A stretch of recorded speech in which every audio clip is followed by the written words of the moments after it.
Hello students. हम वापस आ चुके हैं अपनी प्रॉब्लम सॉल्विंग सीरीज पर और चैप्टर नंबर 6 में हम लोगों ने कवर कर लिया था work done, potential energy, elastic potential energy और काइनेटिक एनर्जी और वर्क एनर्जी थ्योरम। ये सब टॉपिक के न्यूमेरिकल्स हम देख चुके। चैप्टर का लास्ट पार्ट है पावर। ठीक है, तो पावर के बेस पर क्लास 11th में ऐसा कोई खास न्यूमेरिकल्स नहीं पूछे जाते, बट फिर भी एटलीस्ट हमें फॉर्मूलाज और उनको अप्लाई करने का तरीका पता होना चाहिए। तो इस सेशन में करेंगे हम लोग पावर के बेस पर क्वेश्चंस। ठीक है, पावर को डिफाइन कैसे किया गया? रेट ऑफ डूइंग वर्क, काम करने की कैपेसिटी, उसको बोला जाता है पावर। तो पावर का formula work done upon time. ठीक, और वर्क डन मतलब एनर्जी होती है। कौन सी एनर्जी? कोई भी, पोटेंशियल हो, काइनेटिक हो या मैकेनिकल हो या कोई भी एनर्जी हो। वर्क डन की जगह पर तुम एनर्जी भी लिख सकते हो। तो power equal to work done upon time या फिर एनर्जी अपॉन टाइम, दोनों बातें सेम है। ठीक है, पावर की एसआई यूनिट एक तो फॉर्मूले के बेस पर देख सकते हो। एनर्जी की या वर्क डन की यूनिट क्या होती है? जूल, और अपॉन में टाइम है पर सेकंड। एसआई यूनिट होगी जूल पर सेकंड। बट पावर की जो यूनिट ली जाती है एक और होती है वॉट। ठीक है, इसकी स्टैंडर्ड यूनिट कंसीडर करते हैं हम लोग वॉट, और आगे यही लेके चलेंगे। पावर की कुछ और भी यूनिट होती है, जैसे किलोवाट हो गया, किलोवाट का मतलब 1000 वाट। मेगावाट हो गया, मेगावाट का मतलब 10 की पावर 6 वाट। एक होता है गीगावाट, गीगा तक नहीं आएगा, चलो लिख लो फिर भी, 10 की पावर 9 वाट। ठीक है, और एक हॉर्स पावर एचपी गिवन होता है। एक हॉर्स पावर का मतलब 746 वाट। ठीक, और एक सबसे ज्यादा इंपॉर्टेंट जो पूछी जाती है, कमर्शियल यूनिट ऑफ पावर। बोला जाएगा पावर की कमर्शियल यूनिट बताओ क्या होती है? तो पावर की जो कमर्शियल यूनिट होती है वो होती है किलोवाट आवर। इसको ब्रेक कर लो दो पार्ट्स में, किलोवाट को अलग, 1 आवर को अलग। ठीक है, किलोवाट का मतलब 1000 वाट, 1 आवर का मतलब 3600 सेकंड। एक घंटे में 3600 सेकंड होते हैं। इसको स्टैंडर्ड फॉर्म में लिख दो, 3.6 10 की पावर 6 वॉट सेकंड। ऐसे लिख सकते हैं इसको, देखो 3 जीरो ये, 2 जीरो ये और एक पॉइंट लगा दिया, कितने हो गए? 10 की पावर 6, 3.6 10 की power 6 what second. What into second क्या बन जाएगा? जूल। कैसे? यहां देखो, पावर की यूनिट वॉट, टाइम की यूनिट सेकंड, तो पावर इंटू टाइम एनर्जी बना, यानी वॉट इंटू सेकंड जूल बन जाएगा। तो वॉट इंटू सेकंड की जगह पर लिख रहा हूं मैं यहाँ पे जूल। ये बात तुम्हें याद रहनी चाहिए, एग्जाम में सीधा पूछ ली जाती है, या फिर बोल दिया जाएगा कि 1 किलोवाट आवर में इतने जूल होते हैं, इसको प्रूफ करके दिखाओ, तो ये सब करके दिखा देना। ठीक, तीसरी चीज, पावर का formula work done upon time, और वर्क डन का फॉर्मूला होता है फोर्स इनटू डिस्प्लेसमेंट, एफ और एस का डॉट प्रोडक्ट। डॉट हटाएंगे तो कॉस लगेगा। ज्यादातर क्वेश्चंस में थीटा जो होगा वो होगा 0। ठीक है, कॉस 0 की वैल्यू 1, क्या बचेगा? F S upon T. S मतलब डिस्प्लेसमेंट अपॉन में टाइम, डिस्प्लेसमेंट अपॉन टाइम क्या होता है? वेलोसिटी। पावर का एक फॉर्मूला ये रहा, फोर्स इनटू वेलोसिटी। तो पावर के इतने फॉर्मूले और ये यूनिट्स यूज होने वाली हैं, इनके बेस पर कुछ क्वेश्चंस देखते हैं, इसको नोट करो।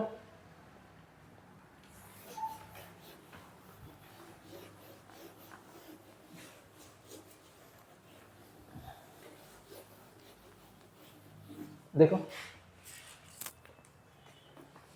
फर्स्ट क्वेश्चन, इसके ज्यादा क्वेश्चन नहीं करेंगे, मैक्सिमम 4-5 क्वेश्चन करेंगे बस। देखो, a man of 50 kg 60 kg climbs up a staircase carrying a load of 20 kg on his head. The staircase has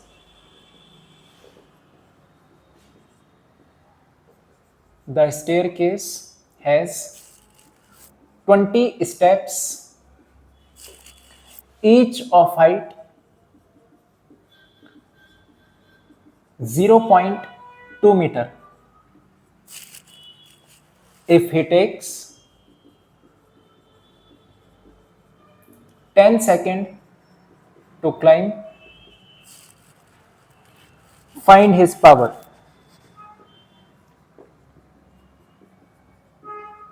देखो, इसको खुद से भी कर सकते हो, वैसे एक बार ट्राई करो अगर हो जाए तो। सिंपल क्वेश्चन है एकदम। हमसे पावर पूछी गई, पावर का formula work done upon time, या फिर बोल दो एनर्जी अपॉन टाइम।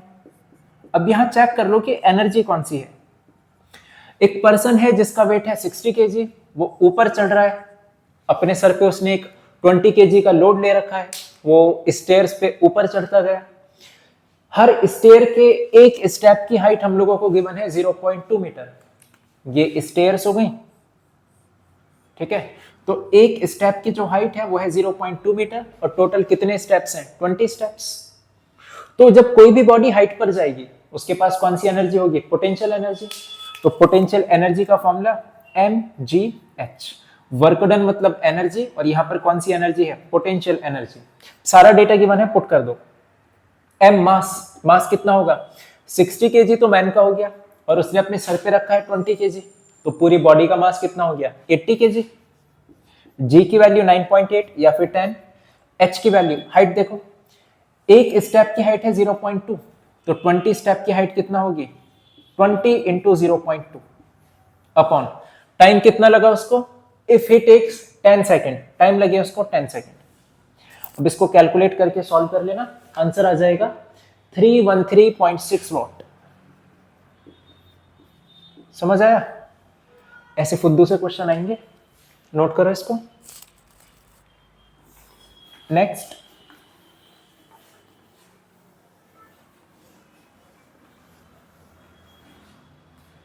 ये एनसीईआरटी का क्वेश्चन है। अब जो लिख रहा हूं, a car of mass 2000 kg is lifted up a distance of 30 meter by a crane in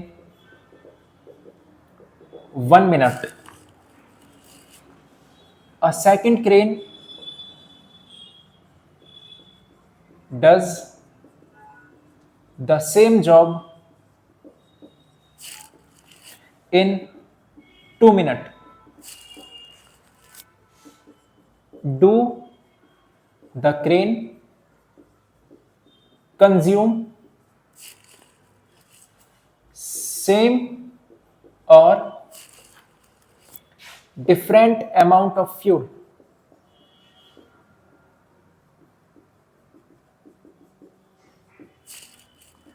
What is the power supply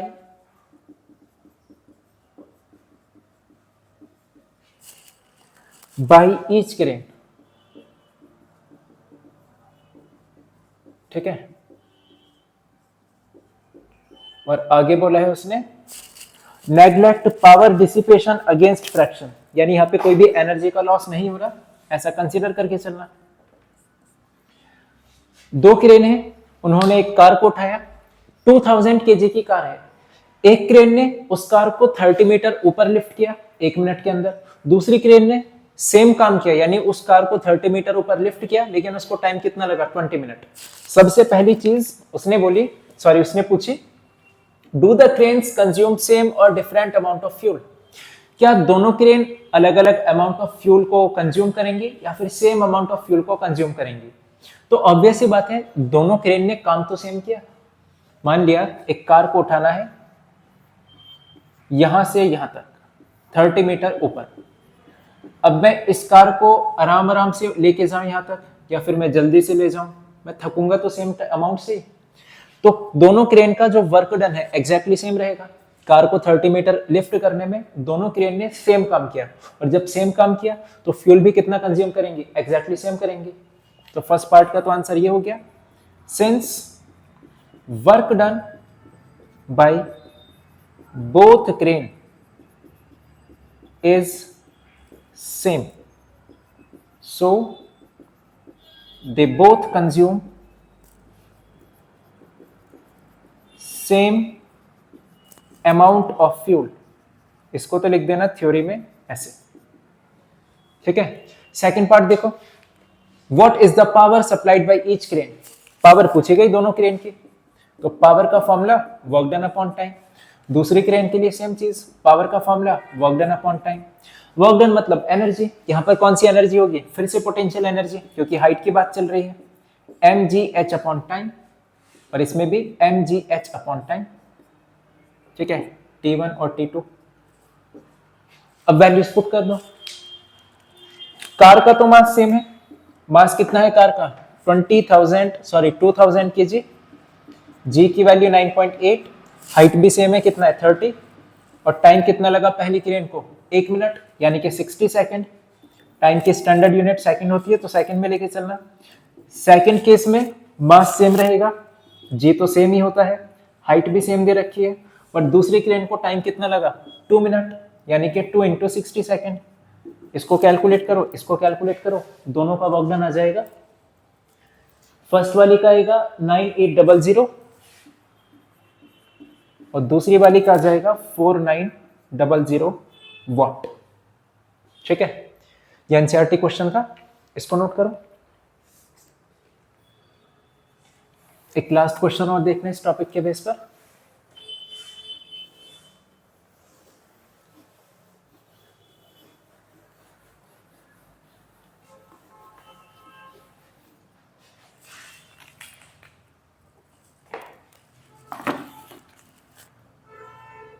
बोला गया, a machine gun fires 60 bullets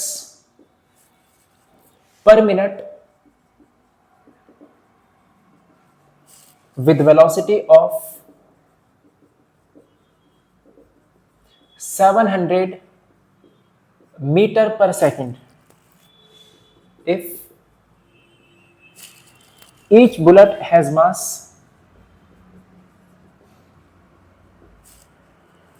of 50 gram.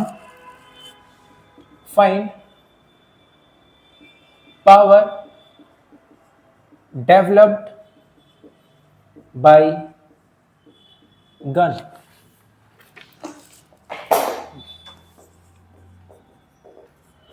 हमारे पास एक मशीन गन है, वो 1 मिनट के अंदर 60 bullets को fire कर रही है, और एक बुलेट का मास हमें गिवन है कितना 50 ग्राम, और बुलेट की जो वेलोसिटी है वो है 700 मीटर पर सेकंड।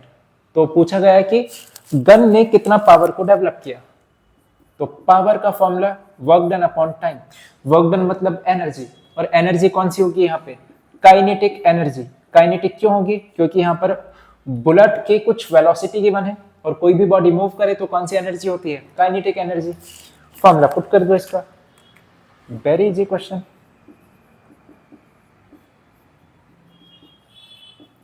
एम मतलब मास। अब 1 मिनट में 60 बुलेट्स बाहर निकाल दी गन ने, एक बुलेट का मास है 50 ग्राम, तो 60 बुलेट का मास कितना होगा 60 × 50। भाई एक बुलेट का मास जब 50 ग्राम है तो 60 बुलेट का मास कितना होगा, दोनों को मल्टीप्लाई कर दो, 60 × 50। मैं अलग से निकाल रहा हूं मास को, मास इक्वल टू 60 × 50, यानी कि 6 5 30, 3000 ग्राम। मास की स्टैंडर्ड यूनिट केजी, ग्राम को केजी में चेंज करोगे, डिवाइड बाय 1000, ठीक है। तो मास आ चुका 3, वेलोसिटी गिवन है 700 का स्क्वायर, स्क्वायर है तो 2 बार लिख दिया इसको। टाइम कितना है पर मिनट, 1 मिनट, यानी कि 60 सेकंड। कैलकुलेट करोगे, इसको सॉल्व करोगे, इसका आंसर लिख देता हूं मैं डायरेक्ट 12250। कैलकुलेशन को छोड़ मत देना तुम, वरना छोड़ने की आदत पड़ जाएगी। कैलकुलेशन को जितना बाई हैंड करोगे उतना फास्ट होगी कैलकुलेशन, ठीक है। तो इसको नोट करो। इस सेशन के लिए बस इतना ही। ठीक, अगला टॉपिक इस चैप्टर में कोलिजन है। कोलिजन से कोई न्यूमेरिकल नहीं पूछा जाता क्लास 11th में, तो उसका तुम डेरिवेशन काफ़ी इंपॉर्टेंट है, उसका डेरिवेशन प्रिपेयर कर लेना और बस इतने क्वेश्चन की प्रैक्टिस कर लेना। बाकी अगले सेशन से हम लोग चैप्टर 7 सिस्टम ऑफ पार्टिकल उसको स्टार्ट करेंगे। तब तक के लिए ऑल द बेस्ट।